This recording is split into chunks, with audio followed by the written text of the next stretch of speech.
یا صدیقي څوک ته او هغه څه اپیل کړی دی مسلمانانو ته او خاص کر پاکستانیانو ته. السلام علیکم ګرانو اوریدونکو، زه یم نصاب خټک او تاسو ګورئ نصاب خټک چینل.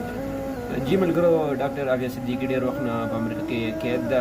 هغې سره ډېر زیات ظلم روان دی. مخامخ غاښونه یې ماته مات کړي دي. ډېر تقریبا 20 سال نه چې وشو چې سره چا ملاقات نه شوی. اوس ډاکټر سینیئر سینیټر مشتاق احمد صاحب او د هغې خور سره ملاقات کړی دی امریکا کې، او هغه حافظ قرآن هم ده، لکه سورة مریم یې مته اورولی دی، او داسې جیل کې اچولي چې هغې کوم پاګلان جیلین وي، کوم ډسیبل وي، کوم نور داسې سخت جیل دی هغې کې اچولي دي.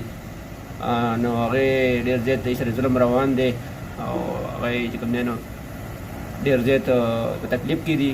هغه همدغه مسلمانانو ته دغه ریکویسټ کوي، دغه اپیل کوي چې را مهرباني وکړئ زما دپاره اواز چت کړئ، او ټول مسلمانانو ته اپیل کوي چې ما سره ډېر زیات ظلم روان دی.